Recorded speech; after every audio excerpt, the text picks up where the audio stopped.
Well, joining me now is Wayne LaPierre. He's the Executive Vice President, the CEO of the National Rifle Association. Wayne, good to have you here. I want to get right to a few things. Thanks, Lou. One of the most, I think, interesting things that have happened in a while is Joe Manchin, the senator from West Virginia, a hunter with, as I understand it, an A rating from your organization, refusing with the Journal News newspaper to discuss either the Second Amendment or the legislation on gun control that's working its way through the Senate.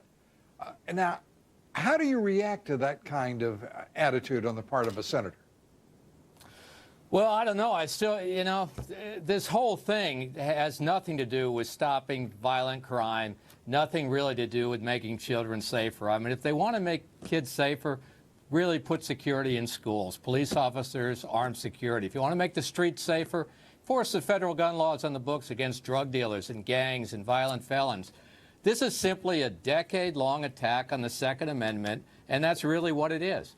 It's what it is. How do you react, though, when a senator who wants to come across, as he did in his 2010 campaign, Manchin was a tough NRA, gun supporter, and now he's quiet? Well, I mean, the legislation, if you're talking about the legislation I'm talking about the senator and his attitude on the Second Amendment. Why wouldn't he stand up? And how do you react to that is what I'm asking. Well, I don't know why he's silent, other than maybe he represents West Virginia. And my gosh, people in West Virginia want the Second Amendment protected. I mean, the guns that they were talking about banning under Dianne Feinstein's bill perform no different than the guns they were not talking about banning. Anybody that knows anything about firearms, and I know you do, knows that a .223 cartridge is on the small end of the power scale of rifle cartridges. And yet they say, well, they want to ban that because it's more powerful weapon of war like our soldiers use.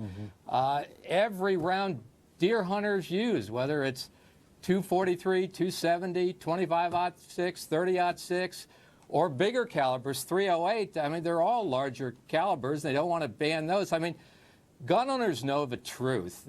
They may be a victim of all this misinformation in the media, but that's why they're so frustrated right now. And is your membership growing?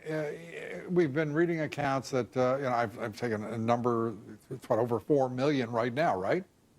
Yeah, we have grown to 5 million. We've grown 500,000 in the last 2 months, right. And there are thousands growing every day.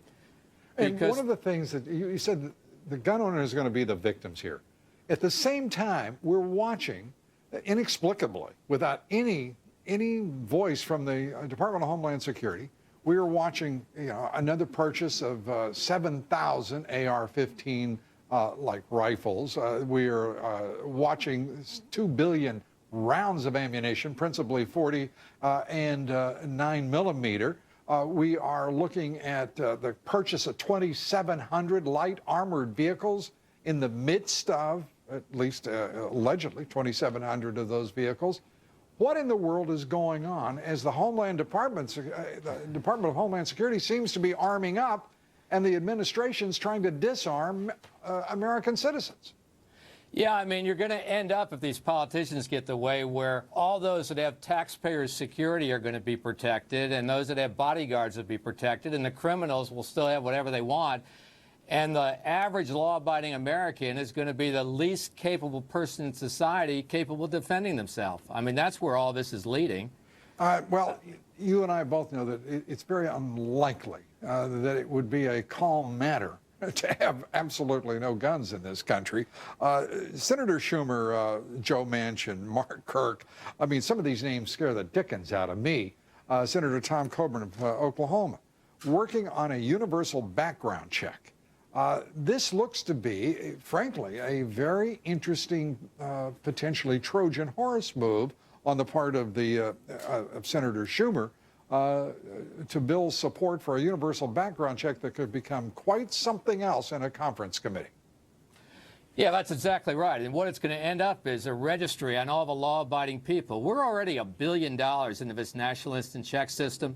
There are delays. The mental records for most of the states aren't even in it. The administration has made it very clear they have no intention of prosecuting. They call them paperwork violations. Well, My gosh, the whole thing's not worth the paper it's printed on if you don't prosecute. They're not stopping anyone.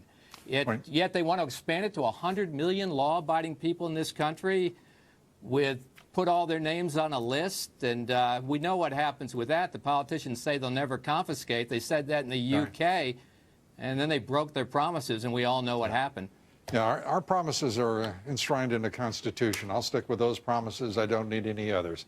Wayne, You and thanks. me both. Wayne, thank you so much for being with us. Come back soon. Keep us posted on what's going on, if you will. Wayne LaPierre, he's the head of the NRA. Thanks, Lou.